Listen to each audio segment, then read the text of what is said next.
अध्याय 8 गति। सवाल लेते हैं अध्याय 8 गति का। उदाहरण नंबर 8.1।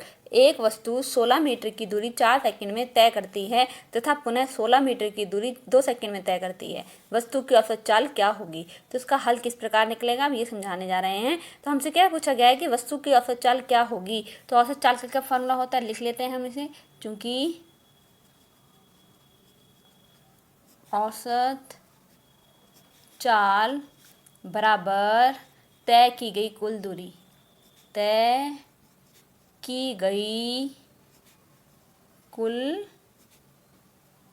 दूरी बटे लिया गया समय, लिया गया समय। ठीक है। अब जब औसत चाल निकालनी है तो क्या फार्मूला होगा, तय की गई कुल दूरी बटे लिया गया समय। अब सवाल में देखते हैं कि कुल दूरी कितनी तय की है। कह रहे हैं एक वस्तु 16 मीटर की दूरी 4 सेकंड में तय करते, तो 16 मीटर की दूरी हो गई ये।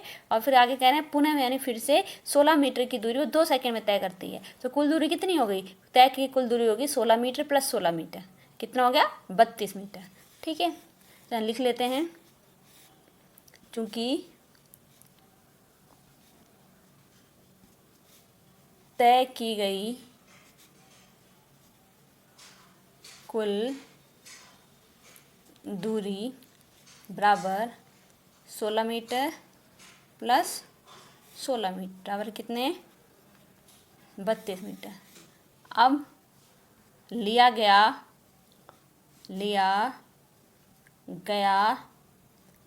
समय। अब समय कितना है देखो, 16 मीटर की दूरी 4 सेकंड में तय करती है और फिर से 16 मीटर की दूरी 2 सेकंड में तय करती है। तो कुल समय कितना होगा, 4 सेकंड ही हो गया, 2 सेकंड ही हो गया। दोनों को जोड़ देंगे तो कितना आ जाएगा, 4 सेकंड प्लस 2 सेकंड और कितना आ जाएगा 6 सेकंड। ये समय हो गया। अब चूंकि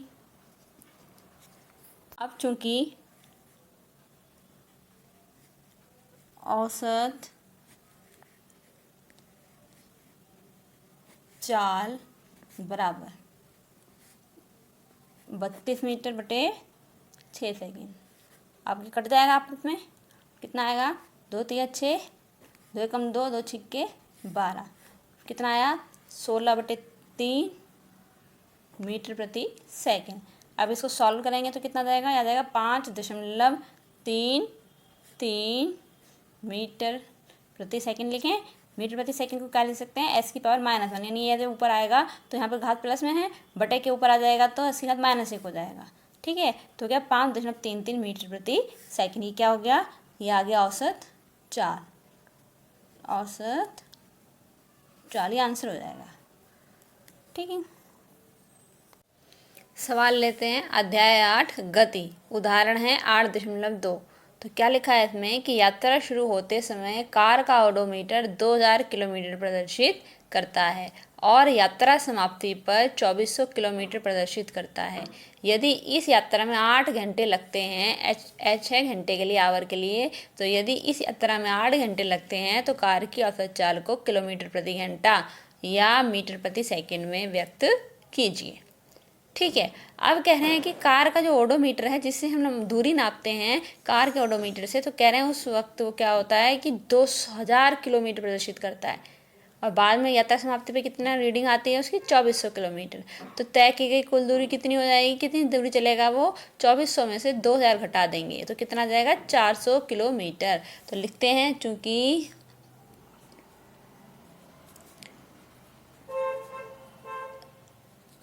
तय की गई दूरी बराबर कितना, 2400 किलोमीटर माइनस 2000 किलोमीटर, कितना आ गया 400 किलोमीटर, यानी इतनी दूरी उसने तय की कार ने। अब कह रहे हैं कि यदि इस यात्रा में 8 घंटे लगते हैं तो दूरी तय करने में लिया गया समय, तो यहाँ लिखेंगे लिया गया समय कितना है, लिया गया समय 8 घंटे। तो हमें निकालना है औसत चाल।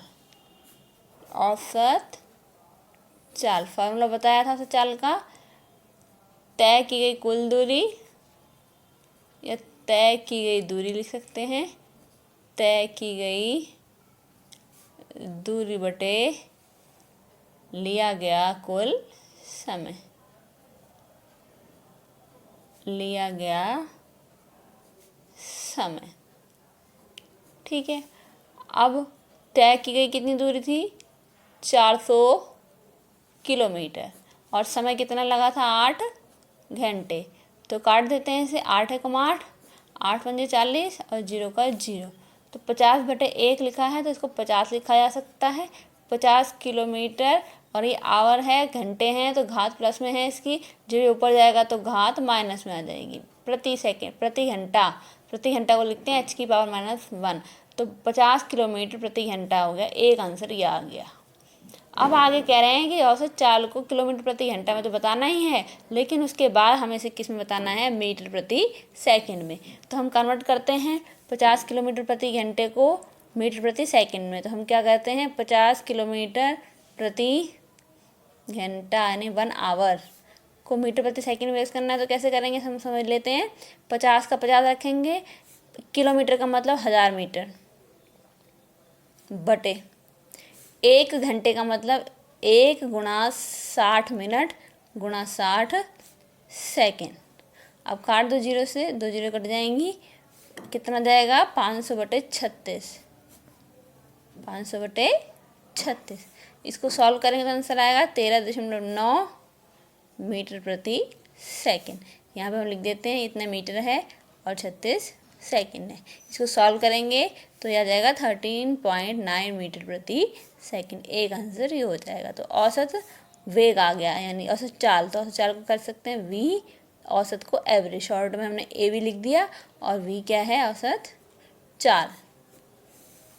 ठीक है, एक आंसर हो जाएगा और एक ये आंसर हो जाएगा। सवाल लेते हैं, अध्याय 8 गति, उदाहरण नंबर 8.3। उषा 90 मीटर लंबे तालाब में तैरती है। वह एक सिरे से दूसरे सिरे तक सरल रेखीय पथ पर जाती है तथा वापस आती है। यानी कि तालाब बनाएंगे हम, ये तालाब मान लिया और ये मान लिया इसकी लंबाई तालाब की। तो यहाँ से यहाँ तक की दूरी कितनी है, 90 मीटर। तो उषा 90 मीटर लंबे तालाब में तैरती है। वह एक सिरे से दूसरे सिरे तक सरल रेखीय पथ पर जाती है, ऐसे जा रही है, और फिर वापस आती है। 90 मीटर जाएगी उषा, 90 मीटर वापस आएगी। तो कुल दूरी कितनी होगी, तय की कुल दूरी हो गई कितनी, बराबर 180 मीटर दिया भी है। इस दौरान वह कुल 180 मीटर की दूरी कितनी देर में, 1 मिनट में तय करती है। तो तय की दूरी आ गई 180 मीटर, और समय कितना आ गया, लिया गया कुल समय कितना है, 1 मिनट। ठीक है, मिनट को सेकंड में काउंट कर लेते हैं। 1 मिनट में कितने सेकंड होते हैं, 7 सेकंड। तो ऐसे प्रणाली में मात्रा का जाएगा मीटर प्रति सेकंड जब हम निकालेंगे औसत चाल।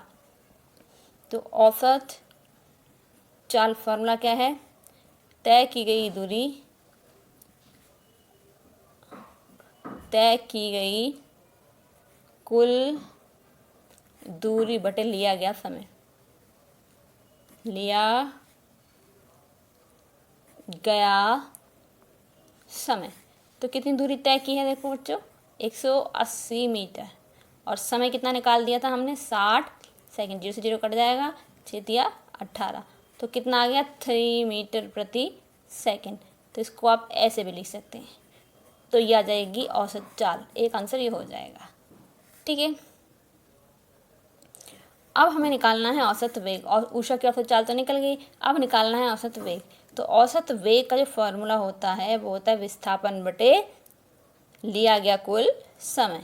तो फॉर्मूला लिख लेते हैं पहले, औसत वेग बराबर विस्थापन बटे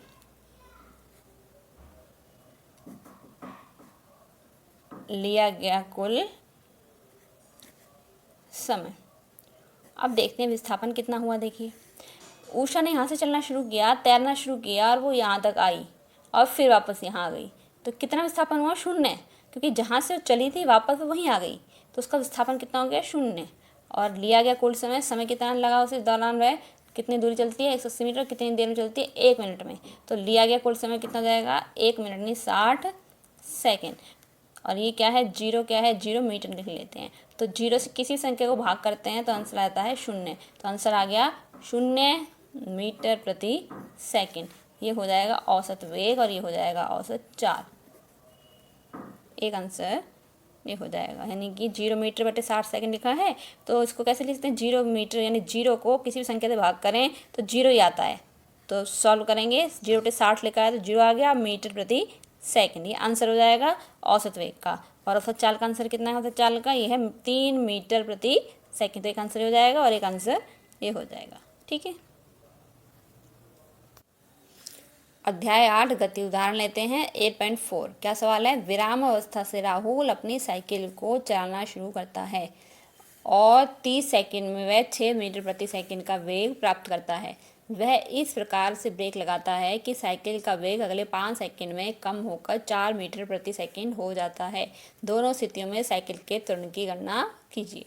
अब त्वरण निकालना है तो सबसे पहले क्या करेंगे, कह रहे हैं विराम अवस्था से राहुल अपनी साइकिल को चलाना शुरू करता है। इसका मतलब क्या है कि प्रारंभिक वेग को u कहते हैं, तो u कितना है 0, समय कितना है 30 सेकंड और फिर कितना वेग प्राप्त करता है, ये v है, यानी 6 मीटर प्रति सेकंड। तो त्वरण का फॉर्मूला क्या होता है, वेग में परिवर्तन बटे समय। तो सवाल हल करते हैं, हम देखते हैं प्रारंभिक स्थिति, यानी